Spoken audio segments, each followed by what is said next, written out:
गुरुर्ब्रह्मा गुरुर्विष्णू गुरुर्देवो महेश्वरः गुरुः साक्षात् परब्रह्म तस्मै श्री गुरवे नमः. ज्या ज्या स्थळी हे मन जाय माझे, त्या त्या स्थळी हे निज रूप तुझे. मी ठेवितो मस्तक ज्या ठिकाणी, तेथे तुझे सद्गुरु पाय दोन्ही. आपण ह्या गुरुचरित्र शृंखलेमध्ये 7व्या अध्यायापर्यंतचा भाग मागील भागांमध्ये बघितला.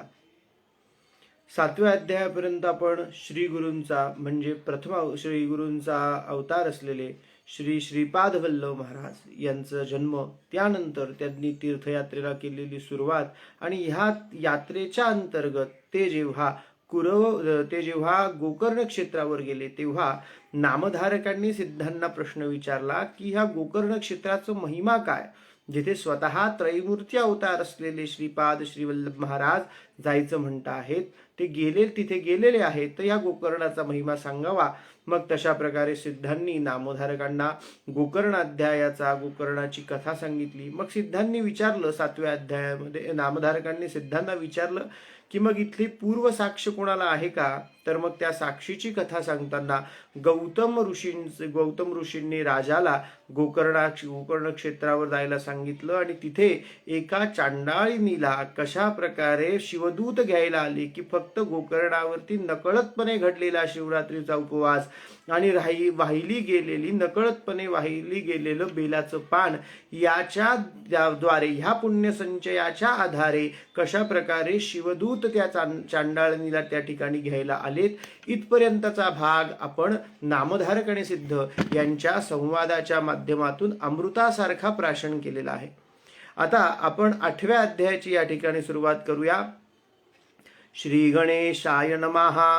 नामधारक म्हणे सिद्धांशी, गोकर्ण महिमा निरोपिलासी. श्री गुरु राहिले किती दिवसी, वर्तिले पुढे काय सांगा. श्री गुरुमूर्ती कृपा सिंधू, नाम माझे मनी लागला विधू. चरित्र ऐकता महानंदू, अति उल्हास होतसे. परसूनी शिष्यांचे वचन, संतोषे सिद्ध अति गहन. सांगता झाला विस्तारून, श्रोते तुम्ही अवधारा. नामधारकांचं हे असं वचन पुन्हा ऐकून सिद्धांना वाटलं की खरंच यांना प्रचंड हे सगळं चरित्र ऐकून घेण्याची अतिशय उत्कटता या शिष्याला आहे. हा शिष्य शिरोमणी आहे, जसं सिद्धांनी मागील अध्यायांमध्ये सांगितलंय की उत्कटता पाहून माझ्या या समुद्राला भरती येते आहे आणि या अंतःकरणाच्या माझ्या मनाच्या समुद्राला जी भरती तुझ्या उत्कटतेने येते आहे नामधारका. या उत्कटतेतून तुझी उत्कटता पाहून ह्या सगळ्या कथा माझ्या मुखातून बाहेर येत आहेत आणि त्याचं तू श्रवण करतोयस. अति उल्हास माझ्या सुद्धा मनाला होतोय की हे श्री गुरूंचं चरित्र तुला सांगताना माझ्या मनाला सुद्धा नामधारका अति उल्हास होतोय. आणि हे चरित्र आपल्याला ह्या प्रश्न संवादाच्या माध्यमातून ऐकायला मिळत आहे. तर श्री गुरु सांगायला सुरुवात करतात. गोकर्ण क्षेत्री श्रीपाद यती. श्रीपाद यती गोकर्ण क्षेत्री किती दिवस राहिले, तर 3 वर्ष राहिले. आणि कसे राहिले, तर गुप्त रूपाने राहिले. तिथून ते गिरी पर्वतावरती गेले. कशासाठी, लोकानुग्रह कारणे. लोकांना दीक्षा द्यावी हा मुख्य विचार आहे की जे संत सत्पुरुष ह्या भक्ती मार्गाने, ह्या कर्म मार्गाने, ह्या ज्ञान मार्गाने भगवंत किंवा मोक्ष प्राप्ती ब्रह्मज्ञान प्राप्तीची इच्छा ठेवून आहेत, या सगळ्यांना दीक्षित करावं, दीक्षा द्यावी, योग्य मार्ग दाखवावा म्हणून ते ह्या कारणासाठी ते पुरुष अवतारामध्ये मनुष्य देह धारण करून कार्यकारण असल्यामुळे त्या ठिकाणी गेलेले आहेत. लोकानुग्रह कारणे जयाचे करिता चरण दर्शन, समस्त तीर्था समान. ज्यांचं दर्शनच हे तीर्था समान आहे. चरण पवित्र वितत पुराण वेदश्रुती ऐसे बोलत असे की ज्यांचं चरित्रच अगदी वेदासारखं आहे, ज्यांचं चरित्र ऐकणं म्हणजे वेद ऐकणं असं आहे. समस्त तीर्थे गुरुचरणी, त्या श्रीपादांच्या चरणी सकल तीर्थांचा वास आहे. तरी तो का हिंडे तीर्थभुवनी. मग असे श्रीपाद वेगवेगळी या भूतलावरची तीर्थ का बरं हिंडतात, लोकानुग्रह ग्रहा लागुनी जातसे परियेसा अनुग्रह द्यावा सर्वांना जी मंडळी ह्या ब्रह्मतत्वासाठी या भगवंताच्या प्राप्तीसाठी लीन आहे, ज्यांनी ही परीक्षा थोडक्यात आपल्या भाषेत समजून घ्यायचं तर जी ही परीक्षा उत्तीर्ण करत आहेत त्यांची भेट घ्यावी, त्यांना पुढील मार्ग दाखवावा, यासाठी उत्तम प्रकाश देण्यासाठी श्रीपाद स्वयं ज्ञानज्योती ते तिथे जात आहेत आणि हे त्यांचं कार्य ते त्या ठिकाणी या ठिकाणी करत आहेत. लोकानुग्रहा लागुणी जातसे परियेसा मास 4 क्रमोणी तेथे ते गिरी पर्वतावरती किती दिवस राहिले तर 4 महिने राहिले. मास 4 क्रमोणी आले निवृत्ती संगमाते आणि तिथून मग निवृत्ती संगमापाशी आले. दर्शन देतु साधू भक्तांते पातले तया कुरवपुरा आणि तिथून हा प्रवास कुरवपुरापर्यंत आला. कुरवपूर या ठिकाणी तो प्रवास आला. कुरवपूर हे महाक्षेत्र आहे, कृष्णा गंगेच्या तीरावरती वसलेलं आहे. कृष्णा आणि गंगा 2 नद्या तिथून वाहतात. महिमा तेथील सांगता अपार भूमंडळात दुर्लभ असं दुर्लभ असं हे क्षेत्र आहे. मग सांगेन ऐका एकचित्ते. मग नामधारकांनी पुन्हा सांगितलं की हा स्थानाचा महिमा काय आहे हे मला तुम्ही सांगावं. पुढे मग श्रीपादांनी सांगायला सुरुवात केली की कार्यकारण अवतार मनुष्य देही अवतार व्हाव याचे कारण. मग श्रीपादांनी सांगायला सुरुवात केली की तिथे सुद्धा काही वेगवेगळे अवतार श्रीपादांनी म्हणजे तिथली सगळी कथा कुरवपुराच्या इथली कथा श्रीपादांनी सांगायला सुरुवात केली. पुढे अवतार व्हावया गती सांगे नाही काय एकचित्ती श्रीपाद कुरवपुरा असती कार्यकारण मनुष्य देही. नियोजन असं आहे की ह्या दत्तगुरूंचा श्रीपादांच्या पुढे जो अवतार होणार आहे त्या अवताराची गती घेण्यासाठी त्याची पूर्वपीठिका तयार करण्यासाठी श्रीपाद कुठे आलेले आहेत कुरवपुरावरती असं सिद्ध नामधारकांना सांगतात. पुढे अवतार व्हावया गती सांगे नाही का एकचित्ती श्रीपाद असती कुरवपुरा. आणि मग हा अवतार कसा झाला, या अवताराची पूर्वपीठिका कसा होणार आहे, या अवताराची पूर्वपीठिका कशी तयार होती आहे ते आपण बघू. अवतार व्हावयाचे कारण सांगे त्याचे पूर्वकथन वेदशास्त्र संपन्न ब्राह्मण. मग ह्याच ठिकाणी हा अवतार का होणार आहे तर मग श्रीपाद सांगतायत की ही व्यक्ती कशी आहे वेदशास्त्र संपन्न आहे. हे कुळ मला योग्य वाटतंय की मी इथे अवतार घेतला पाहिजे, पुढे अवतार इथे झाला पाहिजे असं दत्त भगवंतांना वाटतंय.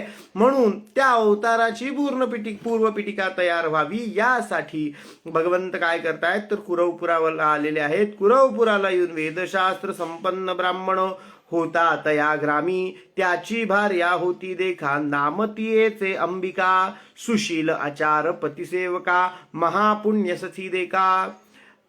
अत्री ऋषींकडे जसा पुरुष हा अतिशय सदाचारी आणि स्त्री पतिव्रता आहे. लक्षात घ्या या तिन्ही कथांमध्ये श्रीपादांची जन्मकथा जिथे श्रीपादांनी या ठिकाणी श्रीपादांनी जिथे भिक्षा घेतली श्राद्धांची भिक्षा श्राद्धाच्या आधी घेतली आणि ती दिल्यामुळे ते संतुष्ट झाले आणि त्यांनी तिथे जन्म घेतला.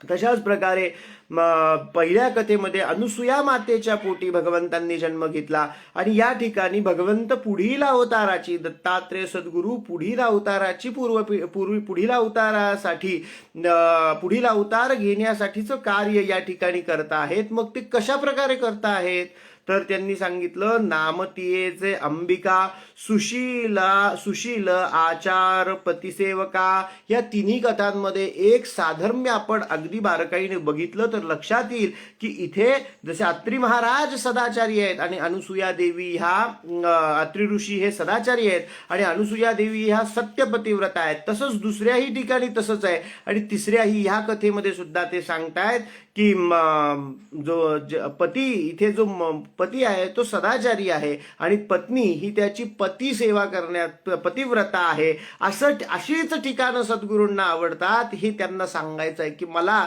या भूतलावरती प्रिय काय. अहो ते अवतार घेताय म्हणजे ती जागा त्यांना प्रिय आहे. मग कुठली जागा प्रिय आहे की जिथे स्त्री ही पतिव्रता आहे आणि जिथे पुरुष हा सदाचारी आहे अशी जागा सद्गुरूंना आवडते. ह्या ठिकाणी ह्या तिन्ही अवतारांच्या जन्मकथेच्या अनुषंगाने सद्गुरू हेच आपल्याला आपल्याला या ठिकाणी हे जाणवत आहे, हे दिसून येत आहे. मग आपण अशा प्रकारची जागा सद्गुरूंना आवडते.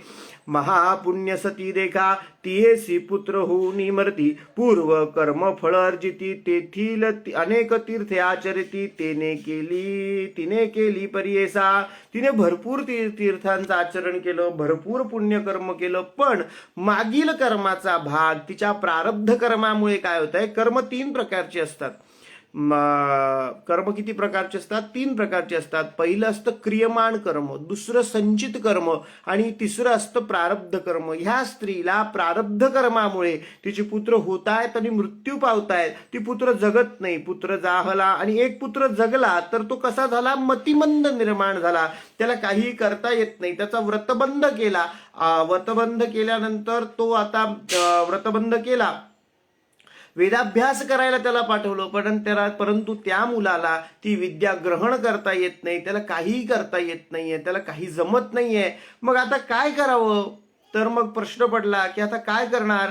अनेक देवा आराधुनी पुत्र लादिले कष्टोनी, प्राचीन कर्म न सुटे म्हणून. प्रारब्ध कर्म, प्राचीन कर्म म्हणजे माझं प्रारब्ध, मागचं कर्म सुटत नाहीये. मग काय करावं हे तिला कळेना. मग सगळे लोक त्या मुलाची निंदा करायला लागली. याचे वडील इतके सदाचारी, इतके वेदशास्त्र संपन्न, इतका हुशार माणसाचा मुलगा, पण तो असा मंदमती व्हावा. आणि समाजाने त्याची चेष्टा करायला सुरुवात केली.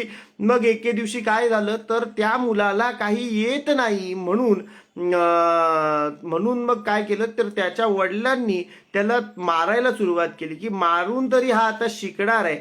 पण त्याच्या आईने मात्र त्यांना अडवलं आणि सांगितलं की अहो त्याला येत नाही म्हणजे तो स्वतःहून ते करत नाही असं नाहीये, त्याला अडचण आहे, त्याला ते जमत नाही, त्याचं प्रारब्धच तसं आहे, त्याचं जन्मताच तो मूर्ख आहे, तो करत नाही असं नाहीये.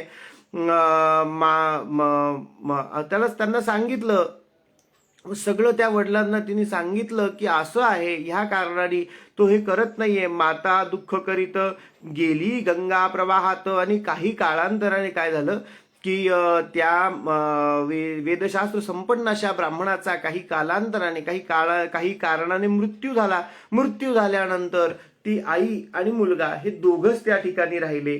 आणि तसं झाल्यानंतर त्या मुलाची चेष्टा व्हायला लागली. मग आईला सुद्धा आता हे असह्य वाटायला लागलं. तिने काय केलं तर आपल्या मुलाला घेतलं आणि ती गंगा प्रवाहाच्या ठिकाणी त्या मुलाला घेऊन गेली की आता आपण इथे दोघंही प्राणत्याग करू. माता सुत दुःख करीत गेले गंगा प्रवाहात, तेथे देखले गुरुनाथ, श्रीपाद योगी स्नान करिता. जाऊनी दोघे लागती चरणी, विनविता ती कर जोडुनी, वासना असे अमुची मनी, प्राण त्या जावा गंगेत. ह्या गोष्टीमध्ये संदेश आहे की लोकांनी एवढी नावं ठेवली, हा मूढमती आहे, मंद आहे, पण ज्याला सद्गुरू कोण आहे हे समजतं, चरणांबद्दल आसक्ती निर्माण होते आणि समोर दिसल्यावर जो त्यांच्या पाया पडतो, ज्याला सद्गुरूंचं स्वरूप समजतं आहे, असा मुलगा हा मूढमती कसा बरं म्हणता येईल. आणि त्यांनी त्या प्रकाराने केलं. आईच्या बरोबर जाऊन सद्गुरूंचे पाय धरले. त्याच्यात मूढमती आहे म्हणजे त्याच्यात मीपणा नाहीये. थोडक्यात या कथेचा अर्थ असा आहे की ह्या समाजाने त्याचा मीपणा संपवला आणि त्याला कोण मिळाले तर सद्गुरू मिळाले. समाजाने त्याच्यावरती अन्याय करता करता खरं म्हणजे काही उपकारच केले. त्याचा मीपणा संपवला. त्याला मी कोण आहे, हे मी खूप महत्वाचा आहे का, मी असा आहे, मी तसा आहे असं सांगण्यासारखं काहीच नाही. मी मूढ आहे अशा लीन भावनेला समाजाने त्याला आणलं आणि हा मी त्यागावा म्हणून तो कुठे गेला तर माझं मी हा त्यागावा म्हणून त्यांनी प्राणत्यागाचा मार्ग त्यांनी आणि आईने निवडला की आता ह्या देहात असलेला मी या देहातून सुटलो पाहिजे. हा देह म्हणजे मी नाही या भावनेपर्यंत येऊन ते प्राणत्यागापर्यंत गेलेले आहेत. आणि समाजाने खरं म्हणजे अन्यायाच्या माध्यमातून हा उपकार केला की त्याचा मी त्याच्यामध्ये नाही. म्हणून ह्या निर्मळ मनाने त्या दोघांनाही काय झालं, सद्गुरू दर्शन त्या ठिकाणी झालं. आणि त्यांना ते सद्गुरू ओळखता आले, ओळखले आणि त्यांनी त्यांच्या पायावरती डोकं ठेवलं. श्रीपादांच्या पायावरती त्या दोघांनीही डोकं ठेवलं आणि ते म्हणाले, ऐकोनी विप्रस्त्रीचे वचन आत्महत्या निरोप द्यावा जी आमासी सद्गती व्हाव या कारणासी आत्महत्या महादोषी म्हणून विनवितो कृपा सिंधू. त्या स्त्रीने सांगितलं. ती शेवटी धर्मचारण जाणणाऱ्या एका ब्राह्मणाची पत्नी आहे. त्यांना माहिती आहे की आत्महत्या महादोष आहे, पण आता काय करणार, आमच्याकडे कुठलाही दुसरा मार्ग शेष नाही. म्हणून त्यांनी सद्गुरूंचे चरण धरले आणि सद्गुरूंना सांगितलं की आम्ही तुम्हाला विनंती करतोय की आत्महत्येचा महादोष आहे, पण तरी हा दोष तुम्ही निवारण करा आणि आम्हाला सद्गती द्या ह्या प्राणत्यागानंतर, अशी प्रार्थना आम्ही तुम्हाला करतोय. ऐकून विप्रस्त्रीचे वचन पुसती श्रीपाद कृपायमान का संकटी तुमचे मन त्याजिता प्राण काय निमित्त. काय त्रास होतोय नक्की, एवढं प्राण त्यागण्यापुरतं काय झालंय, काय झालंय नक्की. विप्र तया वेळा सांगत असे दुःख सकळा म्हणे स्वामी भक्तवत्सला तारावे आम्हा बाळका ते. मला असं दुःख आहे, असं माझ्या बाबतीत घडलेलं आहे, अशी माझी मुलं मरण पावली, हा मुलगा मतिमंद झाला, ह्याच्या वडिलांनी फार कष्ट घेतले याला वेदाभ्यास यावा म्हणून त्यांनी याला वेळ प्रसंगी मारलं, पण याला काहीही करता आलं नाही. त्या दुःखामध्ये माझ्या पतीचा मृत्यू झाला आणि त्यानंतर हा मुलगा आणि मी दोघंच या ठिकाणी राहिलो, नांदलो. आता पुढे मात्र हे काही शक्य होत नव्हतं. मला ही कष्टप्रद परिस्थिती सहन होईना, म्हणून आम्ही याला घेऊन प्राणत्यागाला आले. ही सर्व पार्श्वभूमी तिने सद्गुरूंना सांगितली त्या स्त्रीने. आणि मग तिने सांगितलं की व्रते सगळे उपवास केले, वेदशास्त्र संपन्न पती माझा होता, ब्राह्मण तयाची पोटी झाला इन मंदबुद्धी दुरात्मा हा. असं सगळं त्यांनी सद्गुरूंना सांगितलं. आणि ते झाल्यानंतर मग त्यांनी सांगितलं, कृपासागर दैन्यहार म्हणून धरले तुझे चरण, शरणागताचे करावया रक्षण आलासी याजी कृपा सिंधू. किती स्पष्टपणे त्या दोघांनी सद्गुरूंना ओळखलंय बघा. कुठलाही किंतु नाही परंतु नाही, ह्या तत्वाचं दर्शन इतकं स्पष्ट झालं कारण मी संपलेला आहे. इतकं स्पष्ट दर्शन झालं की तुम्ही माझ्या कृपा करणार असं मला आतून वाटतंय आणि म्हणून मी तुमचे चरण धरलेले आहे.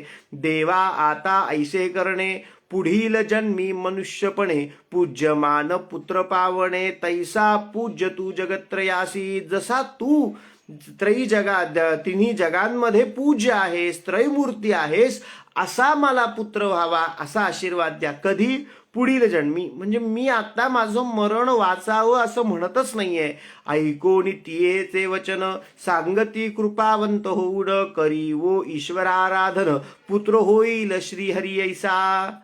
काय सांगितलंय लक्षात घ्या. हरिहराते, आपण मागच्याच अध्यायांमध्ये ही एक ओळ ऐकली, जे हरिहरात भेद करतात त्यांना अखंड पाप मिळतं असं श्री गुरुचरित्र आपल्याला सांगताय.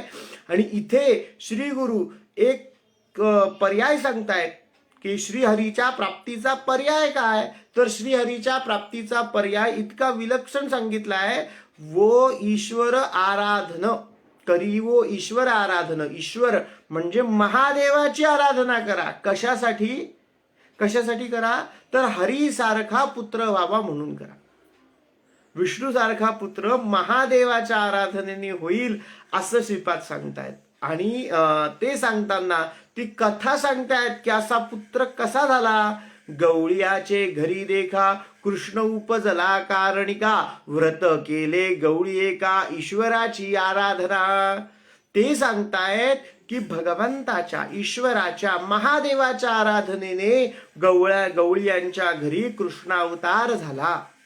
कृष्ण गवळीयांच्या घरी आला. कसा आला, तर ते सांगताहेत की काय झालं, तर ते सांगताना उज्जैनच्या राजाची ती कथा सांगतात. ते सांगताहेत की एक राजा होता.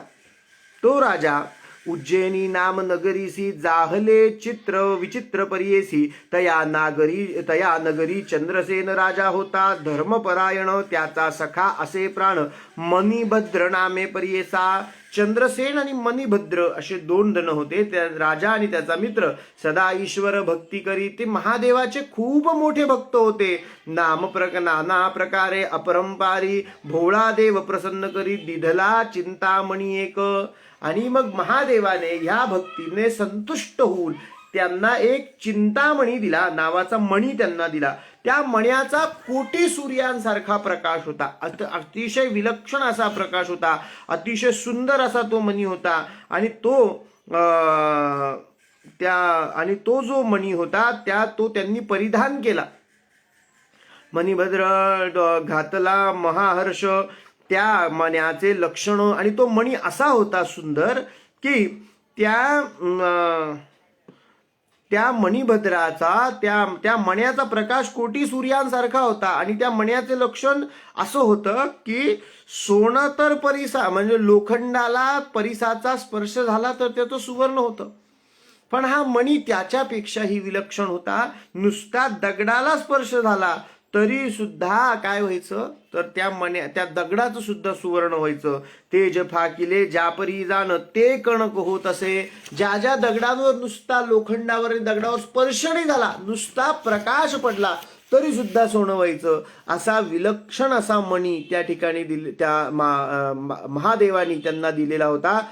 ऐसी ख्याती मानिकासी समस्त राजे कांक्षा करीती. सगळ्या राजांना त्या मण्याच्या प्राप्तीची इच्छा होती, प्रचंड इच्छा सगळ्या राजांच्या मनामध्ये की हा मणी आपल्याला मिळायला पाहिजे आणि तुम्ही विकत द्या, आम्ही वाटेल ते द्यायला तयार आहे. असंही काही राजांनी प्रस्ताव दिला. काही राजांनी समजुतीने सांगितलं की आम्ही तुमच्यापेक्षा ज्येष्ठ आहोत, मोठे आहोत, आम्हाला हा मणी द्या. सगळ्यांनी वेगवेगळ्या प्रकारे साम दाम दंड भेदाने तो मणी प्राप्त करण्याची इच्छा राजांनी बाळगली. आणि मग साम आणि दाम या दोघांनी तो होत नाही म्हटल्यावरती सगळ्यांनी एकत्र येऊन ह्या राजाविरुद्ध, उज्जैनच्या चंद्रसेन राजाविरुद्ध युद्ध करण्याचं ठरवलं. राजे समस्त मिळवणी पातले नगराते उज्जैनी अपार सैन्य मिळवणी वेढीले तया नगरासी. आणि सगळ्यांनी त्या नगराला वेढा घातला, पूर्ण नगरासी वेढा घातला. ते दिवशी शनिवार त्रयोदशी राजा बैसला पूजनासी. आणि राजा प्रदोष काळी पूजनाला बसला होता. शंका न धरिता मानसी एक चित्ते पूजित असे. आणि कुठली शंका मनात न धरता त्या राजाने ती प्रदोष पूजा करायला सुरुवात केली. महाबळेश्वर लिंगासी पूजा करी तो राजासी. गवळ्याचा कुमार पहायासी आला शिवालया. पूजा पाहुणी शिवाची. आणि तिथे गवळ्याचा छोटा मुलगा आला आणि त्यांनी ती पूजा बघायला सुरुवात केली आणि पूजा पाहिली. आणि इतकी भक्ती त्या मुलाच्या मनामध्ये जागृत झाली की त्यांनी काय केलं की दगडांचं पाषाण सगळे दगड गोळा केली आणि त्या दगडांनी एका शिवालयाची निर्मिती केली. कल्पिले तेथे शिवालय पाषाणाचे करोडलिंग पूजा करीत बाळके चांग. आणि त्या पाषाणाचंच एक लिंग तयार केलं, शिवाचं लिंगासारखा आकार तयार केला आणि पूजा करायला सुरुवात केली. आणि मग त्या जंगलात जिथे त्या मंदिराच्या बाजूला जिथे जी मिळेल ती पत्री त्या पुलावरती राजा जसा वाहत होता तशा प्रकाराने वाहिली. कल्पिले तेथे पूजेशी षोडशोपचारे पूजा करी. वेगवेगळं त्यांनी बघून ठेवलं होतं काय काय वाहत आहेत, पण ते नाही आहे. मग सगळ्यांची कल्पना केली आणि ते सगळं मी वाहतो आहे अशा प्रकारची इच्छा त्यांनी मनामध्ये धरली. षोडशोपचारे पूजा करीती उदक नैवेद्य समर्पिती. तेथे ऐसे कौतुके खेळती गोपकुमार तयेवेळी. गोपिका स्त्रिया येऊनी पुत्रा ते नेती बोलावनी. भोजना कारणे म्हणून गेले सकळ ही बालक. आणि ह्या मुलांनी जी बालकं सगळी गोळा केली होती ही पूजा करण्यासाठी, ही त्यांच्या आया खूप वेळ झाला बा, आता जेवायची वेळ झाली म्हणून त्यांना घेऊन गेल्यानंतर त्यातील पण हा मुलगा ज्यांनी ती पूजा बघितली तो मात्र तिथून गेला नाही, तो थांबून राहिला. तो आईला म्हणाला मी येणार नाही. मग त्याची आई चिडली आणि तिला वाटलं हे खेळण्यातले यांनी दगड रचलेले आहे, तिने ते मंदिर तोडून टाकलं. कोपे करूनी ती गवळीनी मोडी पूजा खेळ अंगणी. पाषाण दूर टाकूनी गेले आपुले सदनासी. आणि आपल्या घरी निघून गेली. पूजा मोडिता तो बाळक. आणि ती पूजा मोडलेली पाहिली आणि त्या बाळाने इतकं रडायला सुरुवात केली, तो प्रचंड रडायला लागला आणि मूर्छा येऊन तो खाली पडला, बेशुद्ध होऊन तो खाली पडला. भूमीवरी लय लावणी लिंगास्थानी. आणि त्याला असं वाटलं की आता मी प्राण सोडले पाहिजे, इतका इतका तो भावविवश झाला, इतका त्या भक्तीमध्ये तो रममाण झालेला होता की ते त्याला सहन होत नव्हतं. आणि अशी विलक्षण भक्ती बघून भोलेनाथ प्रसन्न झाले की ह्या बालकाच्या मनात किती विलक्षण अशी भक्ती निर्माण झालेली आहे. आणि ही आपोआप होत नाही, मागचं काहीतरी बहुसुकृत केले असेल म्हणून हे पुण्य त्यांना प्राप्त झालेले आहे. ह्या बहुत सुकृतानंतर हे असे पुण्य त्यांना प्राप्त झालेले आहेत. अशी भक्ती अचानक निर्माण होत नाही. जन्मोजन्मी आम्ही बहु पुण्य केले, तेव्हा या विठ्ठले कृपा केली. एवढी भक्ती निर्माण व्हायला जन्मोजन्मीचं पुण्य लागतं. ह्या बालकाचंही काहीतरी आधीचं पुण्य असेल आणि ह्या सगळ्या संचिताने भगवंत तिथे उपस्थित झाले. भगवंत समोर उभे राहिले. महादेव स्वतः समोर आले आणि निजरूप धरी गौरी रमन उठवी बाळ करी धरुण वर माग म्हणे मी झालो प्रसन्न, देईन जे वांछिसी, तुला जे पाहिजे ते देईल. एवढ्या भक्तीने मी प्रसन्न झालो. बाळके नमिले ईश्वरासी, कोपन करावा मातेसी. आणि पहिली त्या बाळकाने, बाळ लहान मुलगा आहे, बालक आहे, आणि ह्या बालकाने काय सांगितलं तर ह्या बालकाने असं सांगितलं की मी तुमच्या भक्तीने प्रसन्न झालेलो आहे आणि प्रसन्न झाल्यामुळे तुम्ही काय मागाल ते तुला काय पाहिजे ते माग, असं महादेवाने सांगितल्यानंतर ह्या बालकाने माझ्या मातेवर तू चिडू नकोस, तिने चुकून हे मंदिर तोडलेलं आहे, तिला माहित नव्हतं की मी इथे शिवालय बनवलेलं आहे, तिला हा दगडांचा खेळ वाटला आणि तिने हे मंदिर तोडलं, यामुळे तू रागवू नकोस, असं त्यांनी पहिले मागितलं. पूजा बिघडली तव प्रदोषी, क्षमा करणे म्हणत असे ईश्वर भोळा चक्रवर्ती, वर दिदला बहुप्रीती. आणि तो महादेव अतिशय प्रसन्न झाले आणि त्यांनी वर दिला की प्रदोष समयी पूजा देखती. ती ठीक आहे, पण तिने तुम्ही काय करताय हे बघण्यासाठी ती मागे उभी राहिली की नाही, थोड्या वेळ उभी राहिली आणि तिच्या प्रारब्ध कर्माने तिने ही अतिशय भक्तिवत्सल पूजा, जी बघण्यासाठी मी स्वतः आलो होतो अशी पूजा तिने बघितली, अशी भक्तियुक्त पूजा तिने बघितली. नुसती बघितली हा सुद्धा तिला अतिशय मोठा पुण्ययोग या ठिकाणी घडलेला आहे. मग मी काय करतो तर प्रदोष समयी पूजा देखती, गवळीनी होय देवजननी. आणि ही देवाची आई होईल पुढे जाऊन, पुढच्या हळूहळू ती लगेच आता होईल असं नाही, पण पुढे जाऊन ह्या गवळ्यांच्या घरामध्ये भगवंताचा जन्म होईल, श्रीकृष्णाचा जन्म होईल, असा आशीर्वाद त्या गवळी कुमाराला कोणी दिला तर महादेवाने दिला. तिची पोटी तोची विष्णू अवतार ख्यात, न करी पूजा पाहिली म्हणत पोशी आपुले पुत्रासी.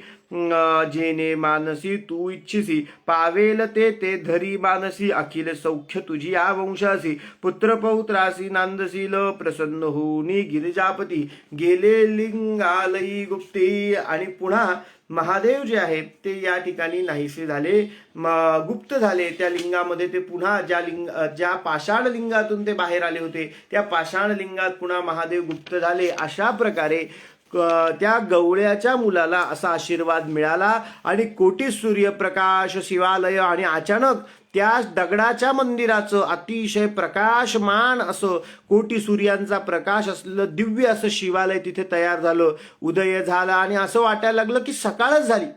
राजा प्रदोष आला, म्हणजे संध्याकाळी पूजेला बसलेला आहे. रात्री उशिरापर्यंत हा गवळी कुमार तिथे लिंगापाशी पडू नये. आणि आता असं मध्यरात्री असं वाटायला लागलं की दिवस उजाडला की काय लवकर, इतका प्रकाश त्या शिवालयाचा पडला. राजा ते बघण्यासाठी आला. सूर्य झाला असे उदित, राजा असे बहुपुण्यवंत, ऐसियासी विरोध न करावा. राजा ते बघण्यासाठी आला, त्यांनी नमस्कार केला. आणि अचानक असं घडलं की जी सर्व राजे या राजावरती चालून आली होती त्यांच्या मनात परिवर्तन झालं. आहे की नाही, मगाशी सांगितलं त्या मण्याचा प्रभावही असा आहे की जिथे प्रकाश पडतो तिथे लोह. या शिवालयाच्या उत्पत्तीने भगवंताच्या स्थानाच्या निर्मितीने या सर्व राजांच्या मनामध्ये देखील अतिशय विलक्षण असं परिवर्तन त्या ठिकाणी घडलं. आणि ह्या परिवर्तनानंतर ह्या सर्व राजांनी ह्या चंद्रसेन राजावरती आक्रमण करण्याचा निर्णय बदलला. सगळे त्या मंदिरात दर्शनासाठी आले आणि परत आपापल्या राज्यात निघून गेले. गवळी कुमार येऊनी घरा सांगे माते सविस्तर, पुढे येईल तुझ्या उदरी नारायण अवतोरिणी, ऐशी ईश्वरे दिदलावर संशय न करी तू निर्धार, संतोषला कर्पूर गौर देखिली पूजा प्रदोषासी, मोडिली पूजा म्हणून म्या मिनविन विलाशूल पाणी, करोनी घेतले म्हणून सांगे वृत्तांत मातेसी, ऐसा ईश्वर झाला प्रसन्न प्रदोष पूजेने तया सफळ, श्रीपाद सांगती तये वेळा विप्र स्त्री हे कारणे. आणि त्यांनी त्या जी स्त्री त्या ठिकाणी त्यांच्या तर अशा विप्र स्त्रीला त्यांनी सांगितलं की या ठिकाणी आपण जी पूजा मांडलेली आहे ह्या पूजेत आपल्याला महादेवानी अशा प्रकारचा वर दिलेला आहे. आणि तो कशाने प्रसन्न झाला तर श्रीपादांनी जी स्त्री आत्महत्या करण्यासाठी त्यांच्या पाया पडते आहे तिला सांगितलं की असा चक्रपाणी प्रदोष पूजेनी फळ देतो, तू असं कर, असा प्रदोष पाणी प्रदोष पूजेनी फळ देतो, तू अशा तर मग ती बोलावणी तिचे कुमारासी, हस्त ठेवून मस्तकेसी, ज्ञान जाहले तात्काळेसी. आणि परी अहो त्या मण्याचा स्पर्श जर सुवर्ण करू शकतो तर सद्गुरूंचा स्पर्श काय चमत्कार करू शकतो. तर त्या विप्रकुमाराच्या त्या मतिमंद मुलाच्या डोक्यावर सद्गुरूंनी हात ठेवला आणि तात्काळ त्याला त्रिकाळ ज्ञान झालं. त्रिवेदी झाला तो ब्राह्मण, वेदशास्त्री तर्कभाषा, म्हणता झाला अतिप्रकाशा, विस्मय झाला असे सहसा विप्र म्हणती आश्चर्य, विस्मय करोनी विप्रवणिता म्हणे ईश्वर हाची निश्चिता, कार्यकारणे अवतार होता आला नरदेह धारुणी. त्या स्त्रीने हात जोडून त्यांना नमस्कार केला की तुम्हीच साक्षात ईश्वर आहात, म्हणून त्यांनी हात जोडून नमस्कार केला. पूर्वजन्मीचे पुण्यार्जित जोडला हाई निश्चित, भेटीला असे गुरुनाथ म्हणून नमती क्षणाक्षणा, म्हणे ईश्वर तुची होशी पूजा करीन तुझी मी प्रदोषी, मिथ्या न होये तुझे वाक्यसी, पुत्र व्हावा तुझा ईसा. मी आता काय करेन, तुझ्यासारखा तुमच्यासारखा पुत्र व्हावा, श्रीपादा तुमच्यासारखा पुत्र व्हावा म्हणून तुम्ही सांगितल्याप्रमाणे मी प्रदोष व्रत करायला सुरुवात करेल. ह्या प्रदोषाचं ईश्वराची प्रार्थना करेल, व्रत करेल आणि तुमचं वाक्य निर्धार मानून हे व्रत अतिशय चांगल्या प्रकारे करेल आणि तुमच्यासारखा पुत्र व्हावा अशी इच्छा मी माझ्या मनामध्ये धरेल. पुत्र तिचा झाला ज्ञानी वेदशास्त्रार्थ संपन्नी, पूज्य जाहला सर्वाहुनी ब्रह्मवृंद मानित, विवाह झाला मग त्यासी पुत्र पौत्रे नांदी हर्षी, श्री कृपा होये ज्यासी ऐसे होय अवधारा, ऐसा श्री गुरु कृपावंत भक्त जनासे संरक्षित, ऐक शिष्या एकचित्त नामधारक श्रीमंता, नामधारक भक्तासी सांगे सिद्ध विस्तारेसी, परियेसा समस्त अहर्निशी म्हणे सरस्वती गंगाधरू. श्री गुरुचरित्र परमकथा कल्पतरू दुसरे सरस्वतोपाख्याने सिद्ध नामधारक संवादे प्रदोष व्रत महात्म्य कथन नाम अष्टमोध्याय श्री गुरुदत्तात्रेयार्पणमस्तु. आणि अशा प्रकारे प्रदोष व्रताचं महात्म्य त्या स्त्रीला सांगितलं आणि हा अध्याय या ठिकाणी परिपूर्ण झाला. तो श्री दत्तात्रेयांच्या चरणांवर आपण अर्पण करू आणि परत 9व्या अध्यायाचा शुभारंभ करू. दिगंबरा दिगंबरा श्रीपाद वल्लभ दिगंबरा दिगंबरा दिगंबरा श्रीपाद वल्लभ दिगंबरा. श्री गणेशाय नमः. ऐकोनी सिद्धांचे वचन नामधारक करी नमन, ऐकोनी सिद्धांचे वचन नामधारक करी नमन, विनवी तसे करजोडून भक्तिभावे करोनिया, श्रीपाद कुरो पुरी असता पुढे वर्तिले कैसे कथा, विस्तारोनी सांगाता कृपामूर्ती दातारा, सिद्ध म्हणे नामधारका पुढे कथा अपूर्व देखा, तया ग्रामी रजक एका सेवक झाला श्री गुरुचा. श्री गुरूंनी सांगायला सुरुवात केली की तया ग्रामी एक कोण होता तया. आणि इथे लक्षात घ्या एक शब्द आलेला आहे की पुत्र व्हावा तुझं जैसा. आणि असं म्हणून त्या स्त्रीने काय केलं, प्रदोष व्रताचं आख्यान ऐकून त्या ठिकाणी प्रदोष व्रत पूजा करायला सुरुवात केली. पण तिचा पती मृत झालेला आहे. प्रतिजीवंत नाही. म्हणजे ह्या प्रदोष व्रताचं फळ तिला आत्ता मिळणार नाही. ह्या प्रदोष व्रताचं फळ तिला आत्ता मिळणार नाही. हा मुलगा ज्ञानवंत केला आणि ह्या जन्मात तिचा उद्धार केला, पण ह्या प्रदोष व्रताच्या फळाची कथा पुढे आपण नक्की ऐकू. श्री गणेशाय नमः. सिद्ध मग नामधारकांनी सांगितलं. अजून काय केलं श्री गुरूंनी? मग तिथेच कुरव पुराण असताना ही पूर्वपीठिका तयार केली. मी मगाशी सांगितलं पूर्वभाग तयार केला पुढील अवतारासाठी. माझ्यासारखा पुत्र होणार म्हणजे पुन्हा दत्तावतार ह्या स्त्रीच्या पोटी होणार आहे, अशी तयारी या ठिकाणी सद्गुरूंनी केली. असा आशीर्वाद दिला. सद्गुरूंचं वचन आहे ते कधीही निष्प्रभ होणार नाही. ते कसं पूर्ण होईल हे आपण पुढे ऐकणारच आहोत चरित्रामध्ये. पण ही पूर्व तयारी या ठिकाणी सद्गुरूंनी केली. या पुढच्या अवताराची या ठिकाणी सुरुवात त्या ठिकाणी झालेली आहे. आणि मग पुढे हा अवतार कसा होईल हे आपण पुढे कथा रसामृता, कथेचा जो रस अमृत आपण प्राशन करणार आहे त्याच्यामध्ये आपण हे बघणारच आहोत. आणि आता एका राजाची, एका धोब्याची कथा या ठिकाणी आपल्याला सद्गुरू सिद्ध सांगता आहेत की एक धोबी होता. धोबी आणि तो धोबी काय करायचा तर गंगेवरती कपडे धुण्यासाठी, तो त्याचे कपडे धुण्यासाठी यायचा. रजक म्हणजे धोबी त्या ठिकाणी यायचा.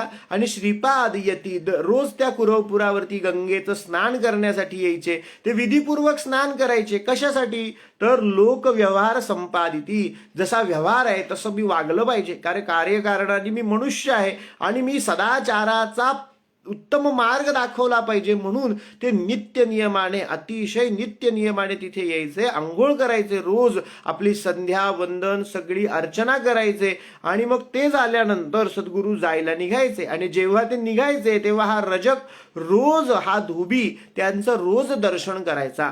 श्रीपाद येती स्नानासी गंगा वाहत असे दशदिशी, मध्ये असती आपण तया गंगा तटकांत, रजक असे वस्त्रे धुत नित्य येऊनी असे नमित श्री गुरुमूर्तीसी. त्याला खूप इच्छा आतून व्हायची की ह्या सत्पुरुषाचं मी रोज दर्शन घेतलं पाहिजे. तो सांगायचा काही नाही बरं की कशासाठी मी दर्शन घेतोय, तो काही म्हणायचा नाही.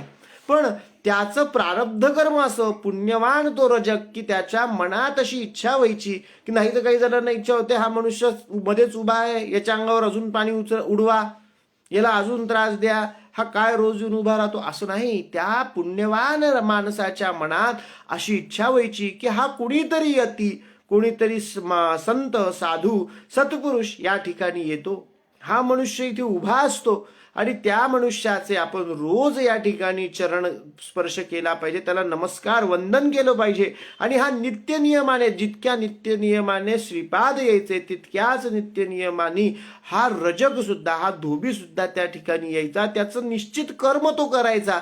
जसं श्रीपाद आपलं कर्म रोज नित्य नियमाने करायचे तितक्याच नित्य नियमाने हा धोबी सुद्धा त्याचं कर्म करायचा. आणि त्या नियमिततेमुळेच तो नित्य श्रीपादांच्या चरणांचं दर्शन घ्यायचा, त्यांना पाया पडायचा. मग एक दिवस श्रीपाद महाराज गुरुमूर्ती त्यांना म्हणाले, नित्य त्रिकाळ येऊन या दंड प्रमाण करून या, नमन करी अतिविनया मनोवाक्य काय कर्मे. तुझ्या मनात काय आहे बाबा, रोज मला तू त्रिकाळ येऊन दर्शन करतोस, इथे तू तिन्ही काळ असतोस आणि मी त्रिकाळ येतो, तूही असतोस आणि रोज तू मला दर्शन करतो, तुझ्या मनात काय आहे मला सांग. वर्तता ऐसे एके दिवशी रजक आला नमस्कारासी, श्रीपाद म्हणती तयासी एकचित्ते परियेजा, श्रीपाद म्हणती राजासी रजकासी कारे नित्य कष्टतोसी. आणि तुझ्या भक्तीने मी प्रसन्न झालोय, तुझ्या मनात काय आहे ते मला सांग.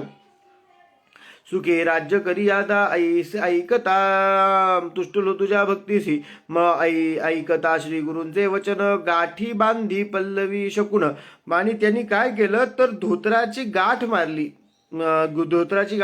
विनवी तसे करजोड सत्य संकल्प श्री गुरुमूर्ती रजक सांडी संसार चिंता, सेवक जाहला एकचित्ता दुरोनी करी दंडवता, मठा गेलिया येण्याची परी, ऐसे बहुत दिवसांपरी रजक तो सेवा करी, अंगण झाडी प्रोक्षीवारी नित्य ने मेयेने परी. आणि त्या धोब्यानी महाराजांच्या मठात येऊन सेवा करायला सुरुवात केली. महाराज म्हटले तुला काय पाहिजे, त्यांनी काही सांगितलं नाही, पण मी तुमचा शिष्य होण्यासाठी तयार आहे अशा भावनेने त्यांनी मठात सेवा करायची, रोज अंगण झाडायचं, सडा टाकायचा, सेवा करायची, अशीच नित्य नियमाने सेवा करायला पुन्हा अजून त्वरेने ती सेवा करायला सुरुवात केली. आणि असं सगळं चालू असताना वसंत ऋतू वैशाख महिन्यामध्ये क्रीडा करीत नदी तटागा राजा आला मिळेंचे का एक मिळेंच म्हणजे मुसलमान राजा त्या ठिकाणी आला.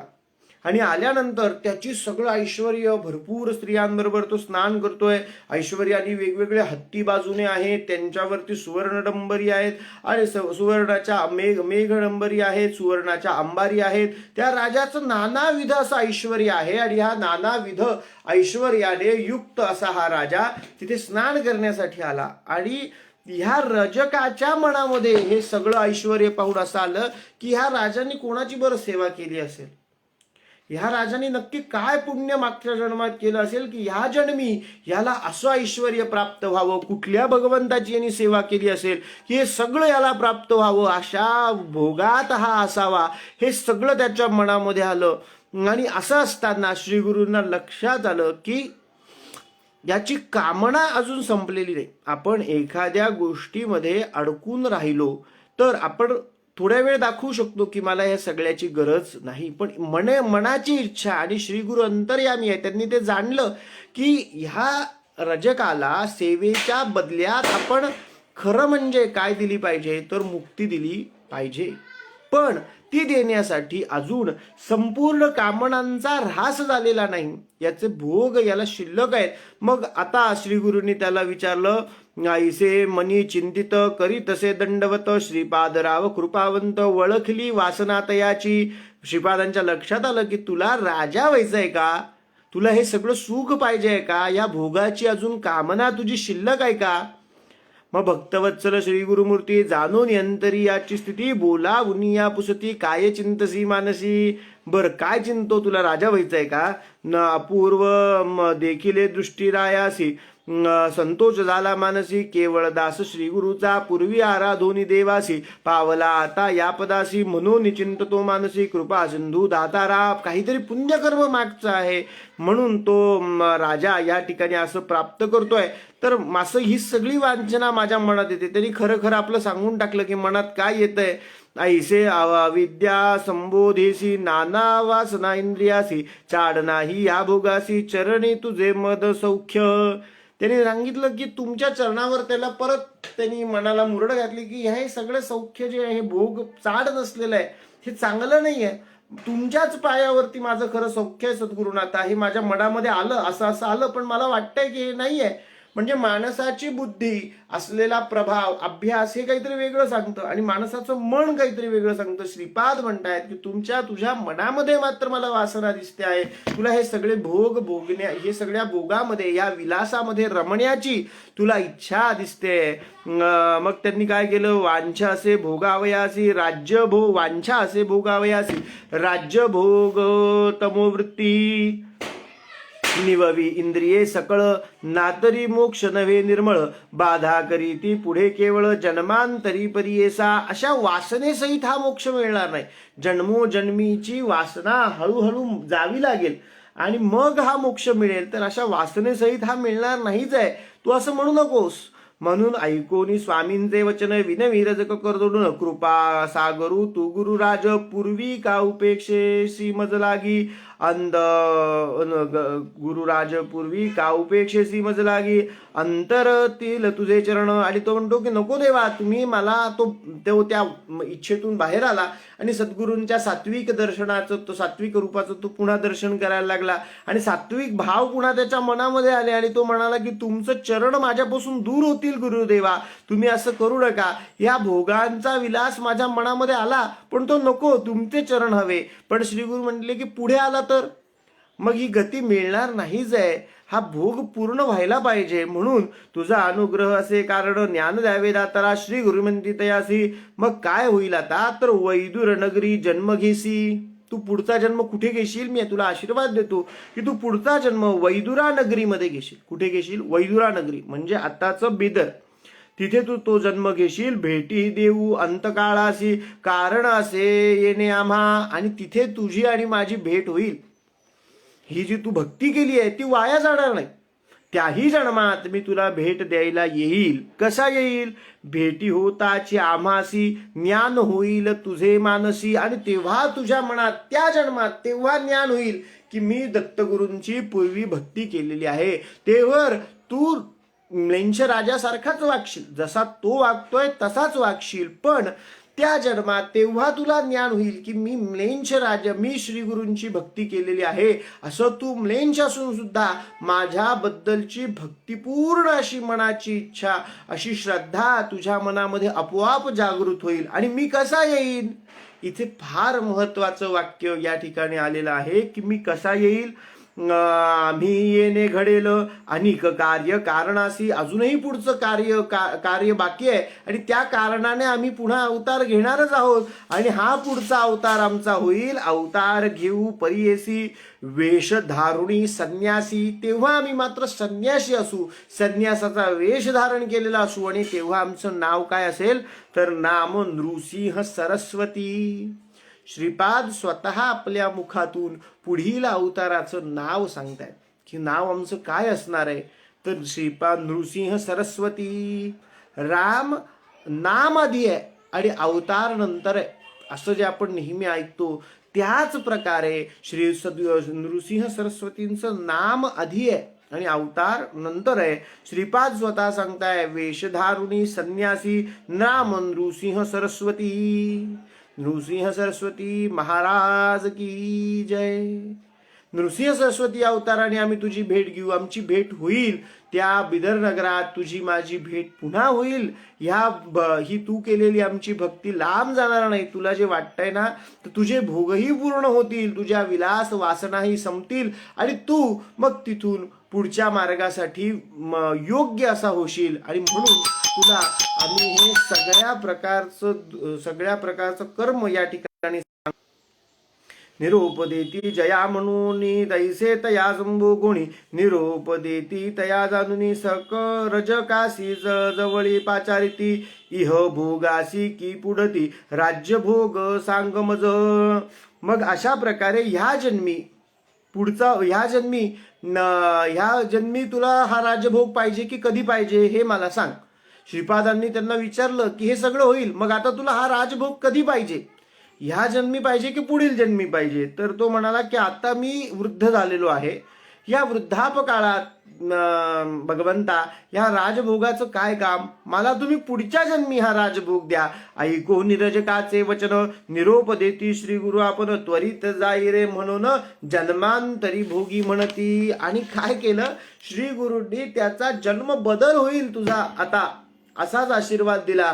आणि तुझा लगेच आता तू लगेच तुझा इथून पुढच्या जन्माची सुरुवातच होईल असा आशीर्वाद त्याला दिला. आणि त्याजिले प्राण तात्काळी.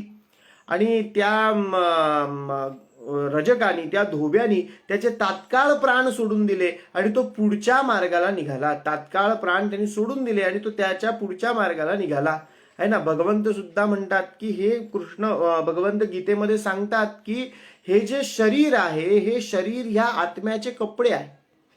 आणि पुढच्या प्रवासाला जाताना आत्मा हे कपडे त्याग करतो जीर्ण झाल्यानंतर. श्री गुरूंच्या आशीर्वादाने पुढचा देह म्हणजे शरीर रूपी कपडे कोणते मिळणार आहे तर राजाचे मिळणार आहे असं त्याला सांगितलं. आणि मग न जायते म्रियते वा कदाचित नायम भूत्वा वनिता वा न भूयः अजो नित्य शाश्वतोयम पुराणो न हन्यते हन्यमाने शरीरे. जे हन्यमान असलेलं नाश पावणारं शरीर आहे ते ह्या प्रवासातलं त्यांनी सोडून दिलं. आणि तो जीवात्मा त्या रजकाचा असलेला जीवात्मा पुढचे वस्त्र घेण्यासाठी पुढचं शरीर मिळवण्यासाठी पुढच्या मार्गाला तात्काळ मार्गस्थ झाला. आणि त्या म्लेंछ कुळामध्ये त्याचा पुढे जाऊन जन्म झाला मेंछकुळी वैदुर नगरी विख्यात. ऐसे रायाची कथा पुढे सांगेन विस्तारता. सिद्ध म्हणे नामधारका आता चरित्र पुढे अवधारी. ऐसे झालिया अवसरी श्रीपाद राव कुरोपुरी. असता महिमा अपरंपारी प्रख्यात असे परियेसा. आणि असा विलक्षण महिमा त्या ठिकाणी झाला. आणि मग स्थान महिमा प्रकार सांगे ऐक एकाग्र प्रख्यात असे कुरवपुर मनकामना पुरती येथे. आणि श्रीपाद आणि सिद्धांनी तुला स्थान महात्म्य म्हणजे काय माहितीये का, एखाद्या स्थानाचं विलक्षण महात्म्य असतं असं नामधारकांना सांगितलं. आणि तुला मी आता हा स्थान महिमा सांगतो म्हणून या ठिकाणी पुढील अध्यायाची सुरुवात केली. इति श्री गुरुचरित्र परमकथा कल्पतरू नृसिंह सरस्वती उपाख्याने सिद्धनामधारक संवादे रजकवर प्रदान नाम नवमोध्याय. श्री गुरुदत्तात्रेयार्पणमस्तु. हा 9वा अध्याय देखील आपण श्री गुरूंच्या चरणावरती अर्पण करू आणि दशमाध्यायाची या ठिकाणी सुरुवात करू. दिगंबरा दिगंबरा श्रीपाद वल्लभ दिगंबरा दिगंबरा दिगंबरा श्रीपाद वल्लभ दिगंबरा दिगंबरा दिगंबरा श्रीपाद वल्लभ दिगंबरा. श्री गणेशाय नमः. ऐकून सिद्धांचे वचन नामधारक विनवी जान कुरवपुरीचे महिमान केवी जाहले परियेसा. म्हणती श्रीपाद नाही गेले अनिक म्हणती अवतार झाले विस्तार करोनिया सगळे निरोपावे म्हणतसे. सिद्ध सांगे नामधारकासी श्री गुरु महिमा काय पुससी अनंत रूपे होती परियेसी. विश्वव्यापक परमात्मा विश्वव्यापक असलेल्या परमात्म्याची किती रूप तुला सांगणार. जो विश्वात व्यापक आहे हे चराचर त्याचं रूप आहे. मी तुला किती सांगू नामधारका, अजून भरपूर कार्य तुला सांगायचं आहे. तया कुरव क्षेत्रात पाहे पा भार्गवराम देखा परशुराम. पाहे पा भार्गवराम देखा. भार्गवराम म्हणजे परशुराम. अद्याप या हे चिरंजीविका. तो अजूनही चिरंजीव आहे. विष्णू अवतार असलेले परशुराम अजून चिरंजीव आहे. अवतार झाले अनेका आणि तरी वेगवेगळे अनेक अवतार झाले. त्याचीच एकी अनेक आपण सर्व ठाई वास आपण. मूर्ती एक नारायण त्रिमूर्तीचे 3 गुण उत्पत्ती स्थिती आणि प्रलय. भक्तजना तारावयासी अवतार तो ऋषिकेशी. शाप देता दुर्वास ऋषी कारण असे तयांचे. आपण पहिले बघितलेलं आहे की एका कथेमध्ये दुर्वासांनी तुझे पुढे अवतार होत राहतील, हा शरीर भोग नारायणाला सुद्धा प्राप्त होईल असं त्यांना शाप दिलेला आहे. आपण मागील कथेमध्ये हे बघितलं आणि त्याच्याच प्रकारे हे पुढे कथा चाललेल्या आहेत. वेगवेगळे अवतार होत आहेत या नारायणाचे, त्याचेच हे सगळी रूप आहेत, आहे की नाही. आपण समजा 10 प्रकारची मडकी खाली मांडली, 10 मडकी मांडली, तिच्यात पाणी भरलं आणि वरती एक सूर्य आहे आकाशातला. पण आपण मडक्यामध्ये बघितलं तर आपल्याला 10 मडक्यांमध्ये वेगवेगळा सूर्य दिसतो. मग सूर्य खरंच 10 आहेत का? नाही, पण त्याचं स्वरूप आपल्याला 10 ठिकाणी मात्र वेगवेगळं बघता येतं. आणि तशाच प्रकारे ह्या नारायणाचं स्वरूप आहे जे अवताराच्या माध्यमातून वेगवेगळं बघता येतं असं नामधारकांनी सिद्धांना सांगितलं. आणि पुढची कथा सांगायला सुरुवात केली. काश्यप गोत्री होता द्विज. एक ब्राह्मण काश्यप गोत्राचा होता. नाम तया वल्लभेश. त्याचं नाव वल्लभेश असं होतं. सुशील द्विज आचारवंत, अतिशय उत्तम आचार असलेला हा ब्राह्मण. उदीम करुणी उदर भरित. पण हा काय करायचा? व्यापारी होता. हा कसा होता? व्यापारी. हा व्यापारी असलेला, हा व्यापार करायचा आणि हा व्यापारी होता आणि प्रति संवत्सरी यात्रेस येत.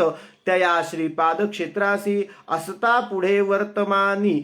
उदीमा निघाला तो धनी. नवस केला अतिगहनी संतर्पावे ब्राह्मणासी. आणि अशा प्रकारे तो अतिशय न्याय मार्गाने त्याचा व्यवसाय करायचा. उदीम म्हणजे व्यापार करायचा. उदीम आलिया फळासी यात्रेसी येईन विशेषी. सहस्रसंख्या ब्राह्मणासी इच्छा भोजन देईन म्हणे. आणि त्यांनी काय केलं तर असा नवस केला की मी या ठिकाणी यात्रेला येईल आणि सहस्त्र ब्राह्मण भोजन घालील, असं इच्छा भोजन त्यांना देईल असं त्यांनी निश्चय केला. आणि तो त्याच्या व्यापाराला निघाला. चरण द्या तसे मनासी सदा श्रीपाद वल्लभांचे. जे ठाई देखा अनंत संतोष पावे निका. शतगुणे लाभ झाला एका परमानंद प्रवर्तला. त्याला खूप धन मिळालं, शतगुण लाभ झाला. त्याला शतपट लाभ झाला, 100 पट लाभ त्या ठिकाणी त्या व्यवसायामध्ये झाला. आणि तो सगळं धन घेऊन कुठे निघाला तर पुन्हा श्रीपाद चरणी लय लावणी श्रीपाद चरणी यात्रेस निघाला. ते क्षणी वेंचावया ब्राह्मण संतर्पण द्रव्य घेतले समागमे. आता मी घरी जाईल, मी पहिले जाऊन हे ब्राह्मण भोजन घालीन अशा निश्चयाने, मी माझं संकल्प पहिले पूर्ण करील अशा निश्चयाने श्रीपादांचे चरण स्मरण करून तो निघाला. आणि तेथून 2 जण निघाले. ती अतिशय त्यांनी त्या व्यापाऱ्याचा, त्या ब्राह्मणाचा विश्वास संपादन केला. त्यांनी व्यापाराने कमवलेलं धन त्यांनी पाहून ठेवलं होतं, त्याचा विश्वास संपादन केला. आणि त्यांनी बघितलं की हा कुठल्या तरी महाराजांची खूप सेवा करतो हा ब्राह्मण. मग त्यांनी ही सगळी माहिती काढली आणि लक्षात आलं की श्रीपाद नावाच्या स्वामींची हा ब्राह्मण सेवा करतो. तस्कर म्हणती द्विजासी आणि ते भामटे 2 जण ते त्याला म्हणाले, आम्ही जाऊ कुरवपुरासी, आम्हालाही कुरवपुरी जायचंय. श्रीपाद दर्शन वल्लभ दर्शनाची प्रतिवर्षी नेम असे त्यांनी खोटं सांगितलं त्याला की आम्ही पण कुरवपुराला चाललेलो आहे, आमचा प्रतिवर्षीचा नेम आहे की श्रीपादांचं दर्शन आम्ही दरवर्षी घेतो असं खोटं सांगितलं. आणि त्याला वाटलं की अरे वा, माझ्यासारखीच माणसं मला भेटलेली आहे, यांच्या बरोबरच मी प्रवास केला पाहिजे. आणि त्यांनी त्याला प्रवासासाठी बरोबर घेतलं. आणि त्या प्रवासामध्ये एक क्षण बघून त्या तस्करांनी त्या ब्राह्मणाची हत्या केली. ऐसे बोलिती मार्गेसी तस्करी मारले द्विजाशी शिर छेदून या परियेसी द्रव्य घेतले सकळीक. हत्या केली आणि सगळं द्रव्य, सगळे पैसे आपल्याकडे घेतले. आणि भक्तजनांचा कैवारी श्रीपाद राव कुरवपुरी पातला त्वरित वेशधारी. श्रीपादांनी बघितलं की यांनी अशा प्रकारचं कृत्य ह्या उत्तम अशा सदाचारी माणसाबरोबर केलेलं आहे. त्यांनी लगेच तिथे ते त्या ठिकाणी प्रकट झाले. वेशधारी संन्यासी वेशामध्ये, हातामध्ये त्रिशूळ धरून ते त्या ठिकाणी प्रकट झाले. पुढे उभा ठेला तस्करांपुढती वधिता झाला तयांप्रती. आणि त्या त्रिशूळाने त्यांनी त्यांचा वध केला. त्रिशूळा करुणी तात्काळ समस्त तस्करांती मारता एक तस्कर येऊन वनिता. दोघांनी विश्वास संपादन केला आणि त्यांनी त्यांची टोळी गोळा केलेली होती. त्या टोळीने त्याबरोबर वेळ साधून त्या टोळीशी संपर्क करून त्या ब्राह्मणाला गाठलं आणि त्याची हत्या केली. हत्या केल्यानंतर या श्रीपादांनी सगळ्या जमलेल्या तस्करांचा वध केला. आणि समस्त तस्करांती मारिता एक तस्कर येऊन विनविता. पण त्यांच्यातल्या एकाने मात्र त्यांचा विरोध करण्याऐवजी त्यांचे पाय धरले आणि कृपाळुआ जगन्नाथा निरपराधी आपण असे त्यांनी सांगितलं की मी, माझा अपराध नाही देवा, याच्यामध्ये मी निरपराधी आहे. नेने याते वधतील म्हणून आलो आपण संगी म्हणून. आणि विनाकारण ते पैसे तर घेतीलच पण विनाकारण याचा वध करतील तो हुड आहे, ह्या कारणासाठी मी खरं आलेलो होतो यांच्या बरोबर, मी तस्कर नाही असं सांगून त्यांनी श्रीपादांचे पाय धरले. आणि श्रीपाद अंतर्यामी आहेत, त्यांनी त्याचं मन ओळखलं की हा बोलतोय ते सत्य आहे. तू सर्वोत्तम जानसी मनी. त्यांनी सांगितलं की तू माझं मनातलं ओळखतात, तुम्ही माझं मन बघा खरंच निर्मळ आहे का, आणि मग मला क्षमा करा. याला मारावं अशी माझी कुठलीही इच्छा नाही असं त्यांनी श्रीपादांना सांगितलं. श्रीपादांना ते पटलं. ऐकोनी तस्कराची विनंती श्रीपाद त्या ते बोलाविती. हाती देऊन या विभूती विप्रावरी प्रोक्षी म्हणे. त्यांनी सांगितलं की तू ही विभूती घे आणि ही या सगळ्या ब्राह्मणाला, या मृत झालेल्या ब्राह्मणाला ही विभूती लाव. इतुके वर्तता परियेसी उदय जाहला दिनकरासी. आणि तो विभूती लाव. आणि विभूती लावल्यावरती तो ब्राह्मण पुन्हा जिवंत होऊन बसला. आणि जिवंत होता तिथे सूर्योदय झाला. सूर्योदयाच्या वेळेस तो ब्राह्मण पुन्हा उठून बसला आणि विप्रपुसत असे तस्करासी. त्यांनी विचारलं की म्हणे तू माते का धरलेसी, तुम्हाला का असं धरून बसलायस बाबा. कवण हेव दिले तस्करांशी. हे मी थोड्या वेळापूर्वी बघितलं तेव्हा हे सगळे माझ्या अंगावर धावून यायला तत्वर बसलेले होते, सगळे समोर होते, तू पण त्यांच्यामध्ये होतास, पण तू आता मला मांडीवर घेऊन, माझं डोकं मांडीवर ठेवून या ठिकाणी बसलेला आहेस. आणि हे सगळी माणसं मरून पडलेली आहेत. कोणी मारलं यांना, कसं झालं हे मला आता काही आठवत नाही. म्हणून पुसेत यावेळी तस्कर सांगे द्विजासी. आला होता एक तापसी जाहले अभिनव परियेसी. वधले तस्कर त्रिशूळे. सगळ्या तस्करांना त्यांनी त्रिशूळाने मारून टाकलं. आणि असा एक तापसी आला होता. का आला होता तर तो तस्कर थोडा भक्तवत्सल असल्यामुळे त्यांनी अतिशय उत्तम कारण सांगितलं की तो तस्कर थोडा भगवंताच्या श्रद्धेने ओतप्रोत असलेला तो तस्कर, त्या तस्करांचा तो एक साथीदार, त्यांनी विलक्षण कारण या ठिकाणी सांगितलं की जाहले अभिनव परियेसी धरोणी बै सविले आमासी विभूती लावली मग तू ते सजीव केला तव देह उभा होता आता जवळी अदृश्य जाहला तात्काळी न कळे कवन मुनी तुझा प्राण रक्षिला. आणि त्यांनी सांगितलं होईल ईश्वर त्रिपुरारी भस्मांग होईल जटाधारी तुझी भक्ती निर्धारी म्हणून आला ठाकून या. असा भगवंतासारखा दिसणारा, सगळ्या अंगाला महादेवासारखा दिसणारा, सगळ्या अंगाला भस्म असलेला जटाधारी असा तो मनुष्य होता. आणि कशाने आला तर तू म्हणून तुझी भक्ती निर्धारी म्हणून याला ठाकून या.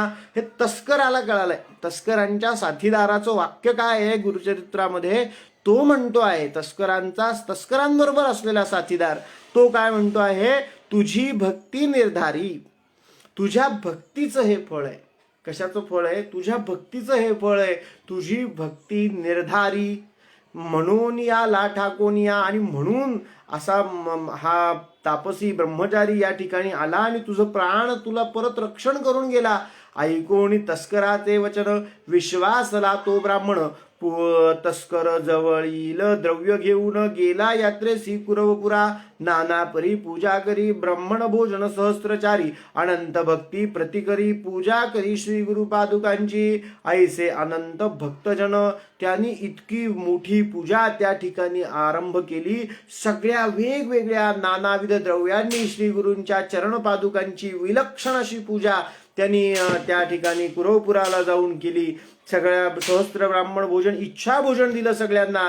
ऐसे अनंत भक्तजन मिळून सेविती श्रीपाद चरण, सगळ्यांनी मिळून श्रीपादांच्या चरणांवरती मस्तक ठेवलं. कुरवपुर प्रख्यात जाणं अपार महिमा परियेसा सिद्ध म्हणे नामधारकासी संशयन धरी तू मानसी श्रीपाद आहे ती कुरवपुरासी. आणि कसे आहेत श्रीपाद आता तिथे कसे आहेत तर अदृश्य रूप होऊन या. सिद्धांनी सांगितलं की याच्यानंतरही श्रीपाद तिथून गेलेले नाहीतच, ते तिथेच आहेत. कसे आहेत? अदृश्य रूपे होऊन या. अदृश्य रूपामध्ये श्रीपाद अजूनही श्रीपाद श्री वल्लभ सद्गुरू त्याच ठिकाणी वास करतात. पुढे अवतार असे होणे मुक्त असती याची गुणे म्हणती अनंत रूप नारायण परिपूर्ण सर्वाडाई. ऐसे श्रीपाद वल्लभ मूर्ती लौकिकी प्रकटली ख्याती झाला अवतार पुढती नृसिंह सरस्वती विख्यात. आणि सद्गुरूंचा दत्तात्रेयांचा श्रीपादानंतरचा अवतार कोणता झाला, कोणता होणार आहे म्हणजे त्यांनी होणार आहे नृसिंह सरस्वती, ज्यांचं चरित्र आपण पुढे जास्त म्हणजे पुढचा हा जो ग्रंथ आहे हा मुख्यत्वे करून नृसिंह सरस्वती महाराजांच्या चरित्र वर्णनाचा ग्रंथ आहे. आणि इथून पुढे आता नृसिंह सरस्वती महाराजांचं आगमन आणि त्यांच्या सर्व कथा, त्यांचं कार्य कुठल्या कार्यकारणासाठी ते इथे आले, संन्यासी रूपात असलेलं हे दत्तात्रेयांचं स्वरूप आपण पुढील भागांमध्ये या कथांचा काय करणार आहोत तर या कथांचं अमृत आपण प्राशन करणार आहोत. हा रस भक्तिरस आपण प्राशन करणार आहोत. या सगळ्या प्रवासामध्ये आपण पुढीलही भागांमध्ये उपस्थित राहावं. ह्या भक्तिरसाचा आस्वाद आपण सगळ्यांनी मिळून या ठिकाणी घेऊ. सिद्ध म्हणे नामधारकासी संशय धरी तू मानसी श्रीपाद आहे ती कुरवपुरासी अदृश्य रूप होऊनिया पुढे अवतार असे होणे गुप्त सती याची कारणे म्हणती अनंत रूप नारायण परिपूर्ण सर्वाठाई. ऐसे श्री गुरुपाद श्री वल्लभ मूर्ती लौकिकी प्रकटिली ख्याती झाला अवतार पुढती नृसिंह सरस्वती विख्यात. म्हणून सरस्वती गंगाधरू सांगत कथेचा विस्तारू ऐकता होय मनोहरू सकळाभिष्टे साधती. असे वेगवेगळ्या प्रकारचे सगळे अभिष्ट ज्यांना साध्य होणार आहे, सगळे अभिष्ट आपल्याला साध्य होणार आहेत. कशाने? गुरूंच्या पायांची सेवा, गुरुचरणामृत घेतल्याने, गुरुपादुकांचा श्रीपादांच्या गुरुपादुकांवरती पूजन केल्याने, अखंड विश्वास ठेवल्याने हे सगळं आपल्याला साध्य होणार आहे. म्हणे रामदास स्वामी या ठिकाणी रामदास स्वामींचा एक अतिशय मनाच्या श्लोकामधला एक अतिशय सुंदर श्लोक आहे. म्हणे दास सायास त्याचे करावे, जणी जाणता पाय त्याचे धरावे. गुरु अंजने विनते आकळेना, जुने ठेवणे मी पणे ते कळेना. याचा अर्थ असा आहे की तुम्हाला श्री गुरूंच्या चरणांचं म्हणे दास सायास त्याचे करावे, जनी जाणता पाय त्याचे धरावे. कोणाचे पाय धरावे? अशा माणसाचे पाय धरावे की जो आपल्या डोळ्यांमध्ये अंजन घालू शकेल, आपली डोळे उघडू शकेल, आणि मग आपल्याला ह्या आपला जो ठेवा आहे, जुने या शब्दाचा अर्थ आपला असलेला ठेवा, पुराण, सगळे ग्रंथ, वेद याचं प्रत्यक्ष ज्ञान आपल्याला प्राप्त होऊ शकेल. त्याच्यावर चालण्याचा सदाचाराचा मार्ग आपल्याला सापडू शकेल. आणि जुने या शब्दाचा दुसरा अर्थ म्हणजे मागील कर्माचं ज्ञान आपल्याला होऊ शकेल, आणि सदाचार हा आपला एकमेव आचार या ठिकाणी होऊ शकेल. अशा प्रकारचं सगळं देण्याची क्षमता कोणामध्ये आहे? तर ज्यांचे पाय आपण धरलेले आहे. जणी जाणता पाय त्याचे धरावे, ज्याचे पाय आपण धरलेले आहे अशा. मग कुणाचे? तर या ठिकाणी श्री गुरु पादुकांचं स्मरण